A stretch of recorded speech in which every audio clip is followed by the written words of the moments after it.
I was speaking at the UK CLL Forum Symposium yesterday at BSH, and my talk was all about infectious complications in CLL and management of those. We produced some guidelines last year, so I was one of the authors of the BSH guidelines on the management of CLL, and I developed an interest in the management of the infective and supportive complications for CLL. So I was talking about the importance of recognizing infections early, the early management of infections and infective complications related to our therapies, and exploring some of the controversies around that. So we know that patients with CLL have innate problems with their immune system, and those only get worse as time goes by. So as the disease progresses, the immunoglobulin levels fall sequentially, and people usually end up with hypogammaglobulinemia, and low immunoglobulin levels contributes to the infective risk as time goes by. Often it's low-grade infections, so sinus, nasopharyngeal infections, but it can also include very serious infections, pneumonia in particular. So these sepsis in CLL and structural lung disease with the development of bronchiectasis is an important aspect of their lives, increasing comorbidity because of infections, and many of our patients die from infection. So how can we reduce that risk? How can we abrogate the risk? How can we manage it? Early on, at the time of diagnosis, really important to vaccinate our patients against strep pneumonia. So we can give two forms of vaccine. In our guidelines we say the PCV13 vaccine, the conjugate vaccine, early on, followed 2 to 6 months later by the PPV23 vaccine, the Pneumovax vaccine, is what we're currently recommending. And those should be given as early in the course of the disease as possible. Now, it's really important to check the response to the vaccine. And that comes in later on. So that data is something that we may well need later in that patient's career as somebody with CLL. So 4 to 6 weeks after the vaccine, assess the pneumonia-specific immunoglobulins and see whether there is a significant response or not. There often isn't.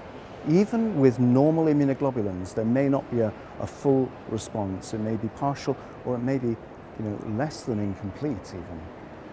Once we've documented that, we can then move forward, because as time goes by, with the fall in immunoglobulins, with the changes in the T-cell repertoire in CLL patients, they will often end up with chronic infections interspersed potentially by severe infection. We're talking about an elderly group, by and large, a group of people with comorbidities. They already may have diabetes, heart disease, chronic kidney disease, liver disease, and all of those attributes will increase the risk of infection. So it's not just the CLL, but you compound it with an immune deficiency, throw in the mix of comorbidities, and then as and when people need treatment, there would be almost universally a stepwise reduction in immunity. It may lead to a very rapid drop in immunoglobulins as the normal B cells are affected, and it may lead to a reduction in T cells, particularly with many of our chemoimmunotherapies. So a CD4 count that suddenly plummets, goes below the 200 limit, and then takes a long time to recover. And we know that that can sometimes take more than 2 or 3 years to fully recover. So monitoring the CD4 count and ensuring that our patients have adequate prophylaxis with acyclovir and cotrimoxazole until the CD4 count reaches 200 remains important for our patients. Not only that, but as they go forward with treatment, once they've had one form of therapy, then they're likely to relapse. And in the current forms of treatments that we have and the treatment algorithms that we have, drugs like ibrutinib are commonly used as the next line therapy. And we already have a lot of people on ibrutinib. Now, the signals of infection with ibrutinib are not strong, but they're there. And we know that in the literature, there are case reports of pneumocystis jirovecii pneumonia and invasive fungal infections that can affect our patients on ibrutinib. And we need to be vigilant for those. And our current recommendation is to continue with those antibiotic prophylaxis during the course of those therapies, BTK inhibitor therapy. particularly with ibrutinib.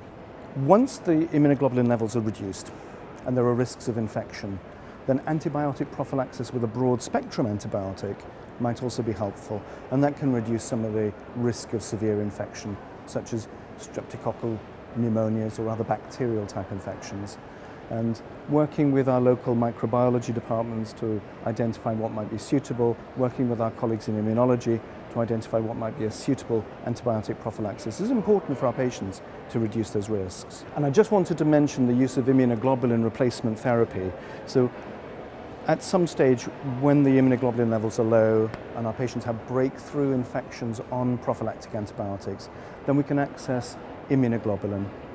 And this is where, having checked the immunoglobulin responses, the specific immunoglobulin response to the pneumococcal vaccine comes in very importantly, because that's one of the building blocks of accessing immunoglobulin replacement, which can be a real life-changing therapy for many of our patients. A lot of the low-grade infections melt away and the risk of severe infections reduces dramatically.